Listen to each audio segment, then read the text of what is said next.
sekalian, kami di Hadramut dulu pernah kedatangan seorang perempuan solehah sekaligus kuat hati. Solehah sekaligus kuat hati, berani kemana-mana sendirian. Saya lihatnya ayah min ayatillah, tanda-tanda kekuasaan Allah. Umurnya udah sekitaran 70-an tahun, kemana-mana sendirian, dan beliau pincang. Pincangnya itu bukan asal pincang, lumpuh. Jadi kaki doang nggak bisa dipakai buat jalan, jalannya ngesot. Naik kursi roda, teman-teman saudaraku sekalian. Tapi bepergian. Bepergiannya kemana? Bukan dari Tebet ke Condet, bukan. Dari Abu Dhabi ntar datang ke Tarim. Dari Uni Emirat Arab ke Yaman. Ntar dia di Yaman berapa lama gitu, dia bilang saya pengen umroh, berangkat umroh. Dari Yaman ke Saudi Arabia. Ntar dari Saudi Arabia dia mau berkunjung ke anaknya yang ada di mana. Kayak gitu aja tuh. Hubabah Haddadah namanya. Hubabah Haddadah, cucu dari Habib Abdurrahman Al-Masyhur, Mufti Hadramut pada zamannya, penulis kitab Bughyatul Mustarsyidin. Teman-teman saya sekalian, saya muliakan, pincang. Dan beliau bersama dengan pincangnya tidak pernah menjadikan kepincangannya sebagai penghalang, apalagi sarana buat melas. Nah ini saya mau bilang nih teman-teman saya sekalian, banyak banget orang tuh kalau dikasih kekurangan dipakai buat sarana memelas. Dikasih kekurangan berupa pincang, ya ampun, jadi pengemis di jalanan. Dikasih kekurangan berupa pandangan mata, gitu ya, dipakai buat minta dibelas kasihani.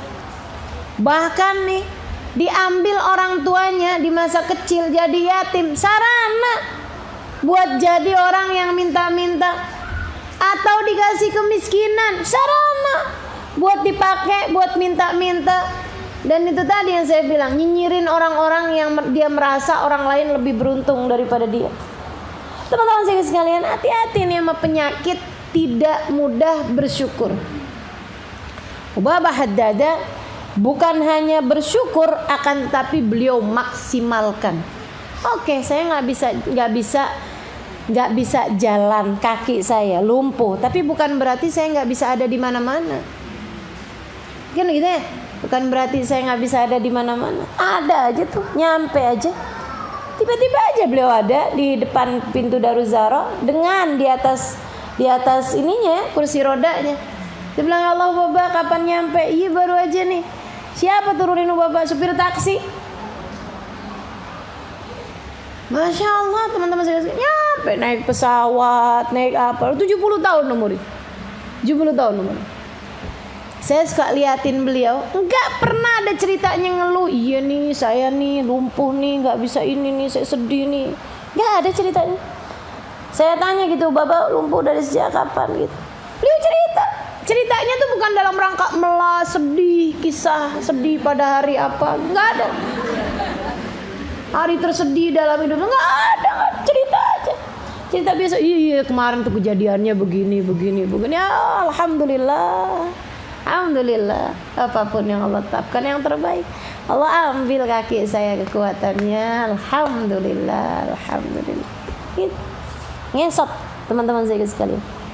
Hubabah Haddadah. Tapi kamu jangan salah.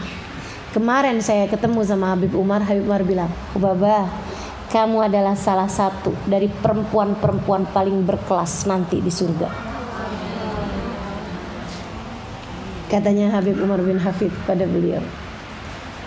Pantas banget kalau jadi perempuan berkelas teman-teman saya sekalian.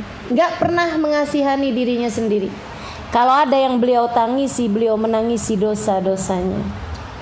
Padahal bikin dosa apa saya juga bingung. Dengan segala keberadaan beliau itu. Saya paling ingat kalau udah malam Jumat nih. Beliau sore Jumat tuh mandi. Saya suka liatin beliau habis saya mandi ngesot. Teman-teman saya nggak pernah minta bantuan orang, nggak ada ceritanya. Ya ceritanya biasa aja. Nungguin anak Daruzaro, dan itu ya subhanallah bersama dengan lumpuhnya beliau itu, Habib Umar Hubabenur kepengen beliau tinggal di rumah mereka.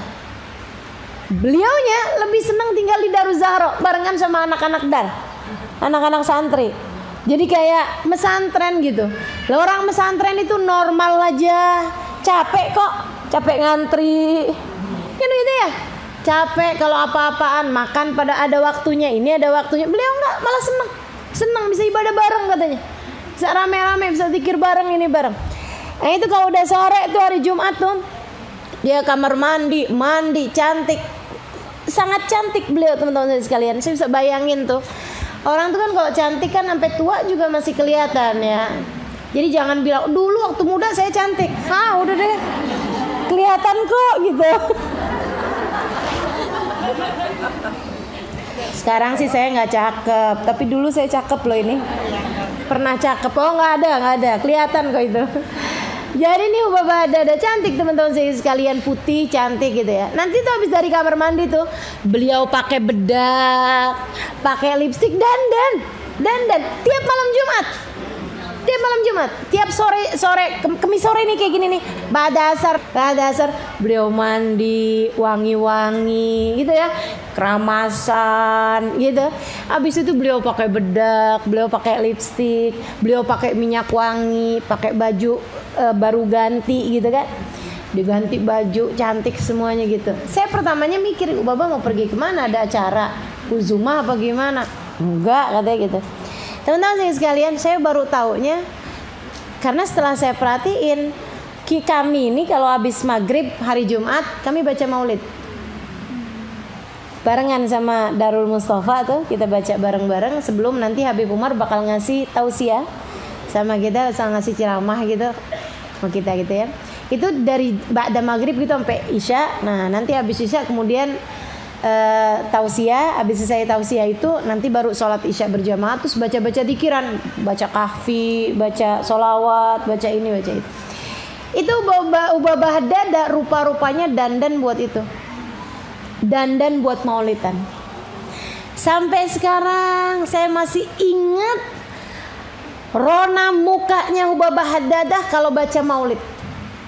Itu senyumnya nggak bisa hilang, kayak yang seneng banget gitu ya, kayak yang waduh, ya Rabbi salli ala Muhammad, ya Rabbi salli alaihi wasallim, ya Rabbi salli ala Muhammad habibika syafi'il musyaffa' ya Rabbi. Waduh, girangnya luar biasa. Jadi dia dandan rupanya buat itu, buat maulidan. Sampai nanti kalau qiyam teman-teman saya sekalian, kalau udah qiyam tuh begitu kan, udah yang subhanallah alhamdulillah la ilaha illallah allahu akbar tajallatin anwaru min kullil jihati fa waqtu miladil musyaffa'i hana wa qubaila fajrin abrazat syamsal huda waharal habibu mukarraman wa musana. Itu beliau merambat-rambat di dinding, beliau kemudian berdiri dengan lututnya, dan berdiriinnya tuh dia tuh kayak yang saya bisa ditinggi-tinggiin sama beliau dengan penuh wajah sukacita. Kayaknya yang ini kalau Nabi Muhammad datang saya nggak berdiri ini malu nih, jadi saya harus berdiri ini, harus nyambut Nabi nih. Itu dengan penuh sukacita, dengan penuh rasa bahagia teman-teman saudariku sekalian.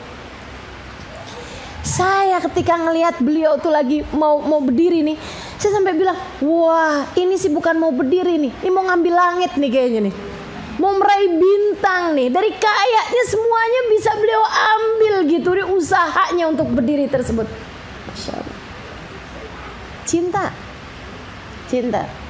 Mereka pakai anggota tubuhnya yang ada, yang dia punya, yang dia bisa, untuk menunjukkan cinta, menunjukkan pengabdian, menunjukkan bakti kepada Allah Subhanahu wa taala dan Rasulnya.